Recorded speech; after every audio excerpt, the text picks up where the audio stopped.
We haven't seen the China deal. We don't know what it actually says. We don't know what the terms are. This agreement between the Vatican and the Chinese government on the question of the appointment of bishops. They have come to an agreement on it, but we don't know what it is because it hasn't been made public. We do know, however, it was just renewed. So there was some speculation on whether or not that agreement was going to be renewed. And yep, news is official.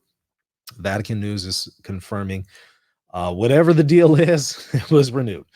So Holy See and China extend provisional agreement on appointment of bishops. After appropriate consultation and assessment, the Holy See and the People's Republic of China have agreed to extend the provisional agreement on the appointment of bishops for another 4 years. So it's provisional, 4 years they can negotiate again. In light of the consensus reached for an effective application of the provisional agreement regarding the appointment of bishops after appropriate consultation and assessment, the Holy See and the People's Republic of China have agreed to extend further its validity for 4 years from the present date, according to a communique released by the Holy See's press office on yesterday. The Vatican Party, the statement continues, remains dedicated to furthering the respectful and constructive dialogue with the Chinese government in view of the further development of bilateral relations for the benefit of the Catholic Church in China and the Chinese people as a whole. This is the third renewal of the agreement that, with the signing on the 22nd September 2018, opened a historic chapter in relations between the Holy See and the People's Republic of China, and within the church itself in China, allowing all bishops to be in full hierarchical communion with the Pope. So prior to this agreement, there were some bishops who were not in communion and some who were.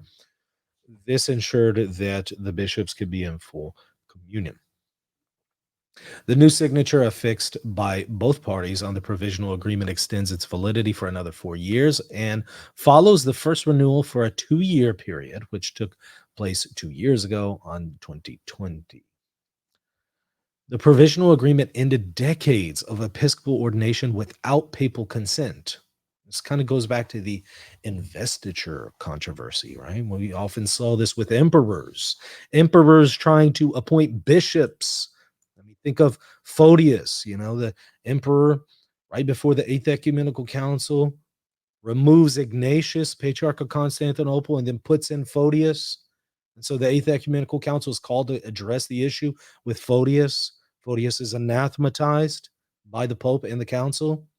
Oddly enough, Photius later on in his life comes back into communion with Rome and dies in the Catholic Church. And now he's venerated as a Catholic in the Eastern Catholic Churches. So a man who was anathematized by an ecumenical council is now a saint in the Catholic Church. It's, I think, an interesting point of history, but we've seen this issue with the investiture controversies. We saw it again later on in the 11th century. We saw some of the Lateran councils fighting against the Holy Roman Emperor, who was trying to appoint bishops, and the Pope says, no, you can't do that. We even saw this with the Byzantine papacy period, where emperors were appointing popes. So a pope was not made a pope without the consent of and without the approbation of an emperor for quite some time. It's called the Byzantine papacy. So there has often been this issue of the state interfering in the affairs of the church, and the church has had to come out time and time again saying, no, the church is the one that has the authority to appoint these bishops. So similarly, with that issue, historically, you have this situation going on with China. So to rectify that deal and to give full communion to these bishops, there is this China deal. We don't know what the provisions are. We don't know what the agreement is. So it's kind of hard to criticize it because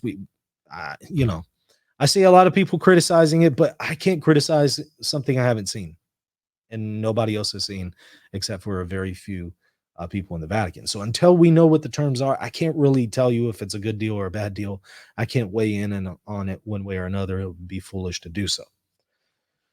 Okay, so continuing here with the article, the provisional agreement ended decades of episcopal ordinations without papal consent, leading to a radically changed scenario in the last 6 years. Since then, about 10 bishops have been appointed and consecrated, and Beijing officially recognized the public role of several previously unrecognized bishops.